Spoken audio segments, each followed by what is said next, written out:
আসসালামু আলাইকুম। বাংলাদেশের বাহিরে ও বাংলাদেশের ভিতরে সবাই যে যেখান থেকে আমার ইউটিউব চ্যানেলটি দেখছেন সবাইকে আমি আন্তরিকভাবে শুভেচ্ছা জানাচ্ছি। আজ পুলিশের উপর যে দুর্নীতি চলছে, পুলিশ জনগণের বন্ধু না হয়ে এটা বলতে হবে পুলিশ জনগণের শত্রু। সাংবাদিক মিডিয়ারা পুলিশের উপরে একের পর এক ভোটার, মাঝে মধ্যে সাংবাদিক মিডিয়ারা যারা যে প্রকাশ করতে গেলে বা ছবি তুলতে গেলে পুলিশ কিন্তু বাধার সৃষ্টি হচ্ছে। কিন্তু আমেরিকা থেকে অলরেডি ঘোষণা দিয়েছে কোনো সাংবাদিক বা মিডিয়ার উপর পুলিশ অত্যাচার করতে পারে।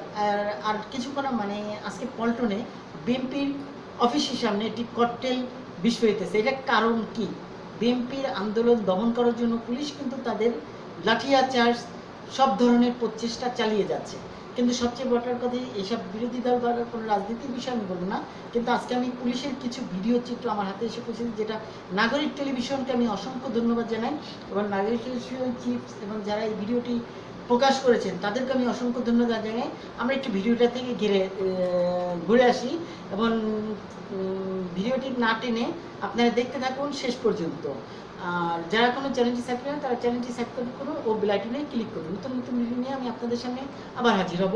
কিন্তু আজকে পুলিশের উপর যে দুর্নীতি বা এটার উপর কথা না বললেই নয়। আমরা একটু ভিডিওটা ঘুরে আসি, তারপর আমি আবার আপনাদের সামনে কথা বলছি। নাগরিক টেলিভিশনকে অসংখ্য ধন্যবাদ। গোপালগঞ্জের পুলিশের উপর নিয়ে এই ভিডিওটি।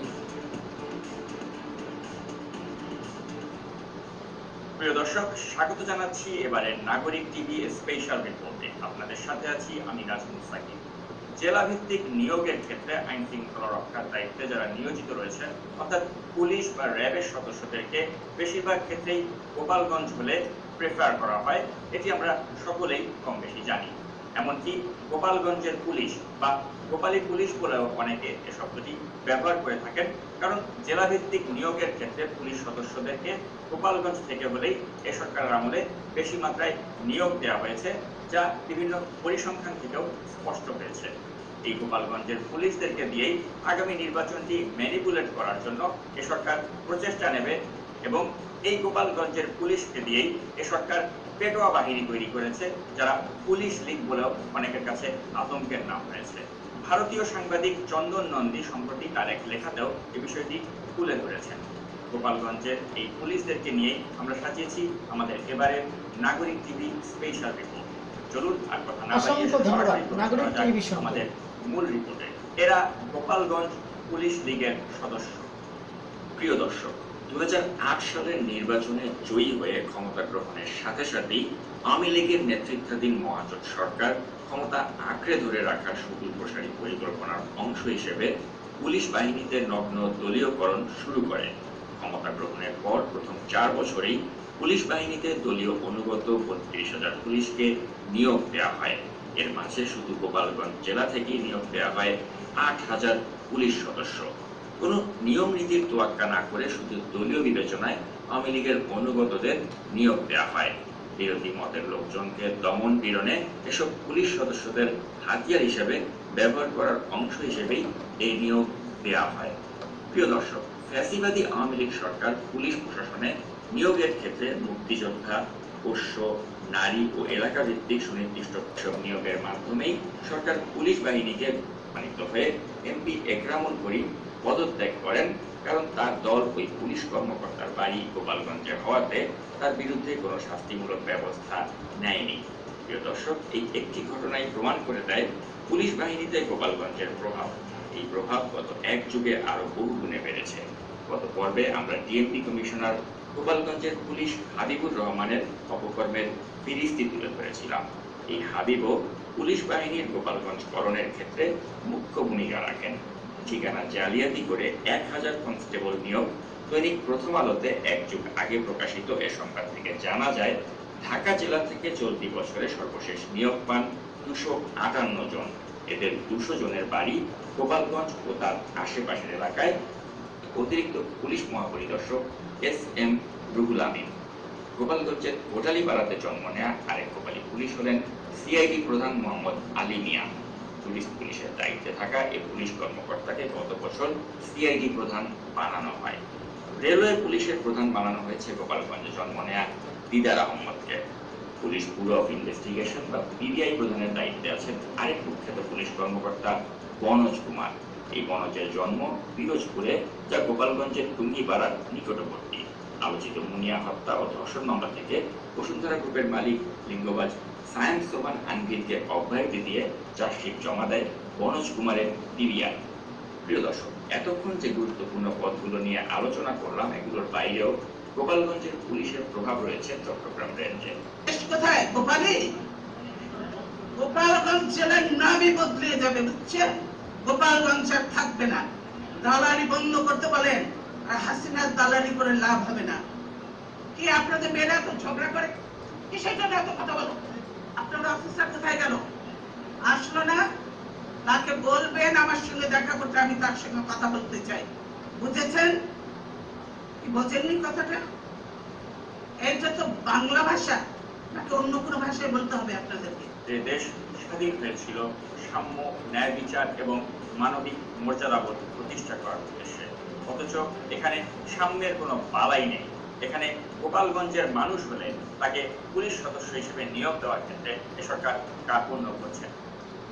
বিষয়টা আমি আপনাদেরকে আশা করি বুঝাতে পারি। নাজমুল সাকিবকে অসংখ্য ধন্যবাদ। নাগরিক টেলিভিশনের মাধ্যমে যে ভিডিওটি আজকে আমাদের সামনে উপস্থাপন করা হয়েছে, এই যে আজকে নির্বাচনে পাশ করে পুলিশ যে আওয়ামী লীগকে রেখে এবং আওয়ামী লীগকে হাতে রেখে দেশের আজকে যে দুর্নীতি যত আছে সব করতেছে কিন্তু পুলিশ। কিন্তু পুলিশের একের পর এক দুর্নীতি মিডিয়া, সাংবাদিক সবাই কিন্তু প্রচার করতেছে, কিন্তু পুলিশকে এখনো সেরকম বিচার হচ্ছে না। বেনজি কোথায়? হাবিবুর রহমান কোথায়? আর সবচেয়ে বড় কথা হচ্ছে গোপালগঞ্জের যদি কেউ পুলিশে যদি চাকরি করতে চায়, সে সহজেই কিন্তু চান্স পাওয়া যায়। আজকে পুলিশ ডিপার্টমেন্টের বেশ কিছু জায়গায় পদোন্নতি এবং উন্নতির মধ্যে অন্য কোনো জেলার চেয়ে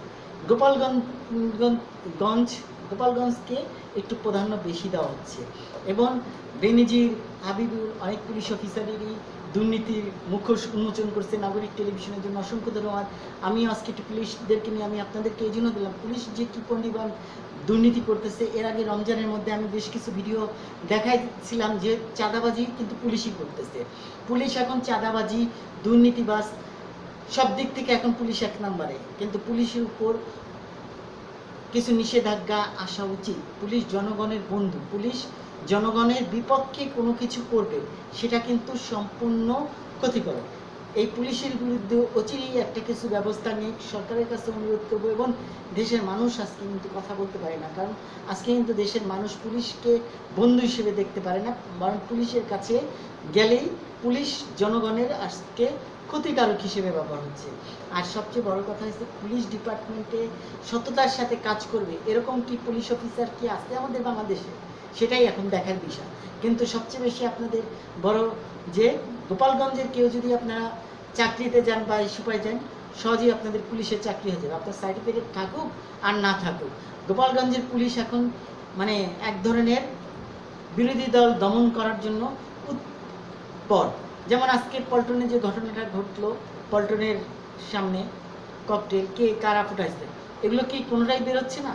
এটা কিন্তু চাইলে কিন্তু বের করতে পারে, কিন্তু এটাও কিন্তু মুখ খুলছে না। কিন্তু সাংবাদিক মিডিয়া, সময় টেলিভিশনে এটি প্রচার করা হয়েছে। ওটা পুরো ভিডিওটা আমি দেখি নাই, যদি আমি ভিডিওটা আমার হাতে আসে আমিও চেষ্টা করবো আপনাদের সামনে প্রচার করার জন্য। আমি আপনাদেরকে সবাইকে ভালো যে যেখানেই থাকুন ভালো থাকুন, সুস্থ থাকুন। নতুন নতুন ভিডিও নিয়ে আপনাদের সামনে আবার হাজির হব। সে পর্যন্ত সুস্থ থাকুন। এবং বাংলাদেশের এখন আমাদের শুধু ভালো মানুষের হতে হলে নিজেকে ভালো হতে হবে, নিজেকে বদলাতে হবে।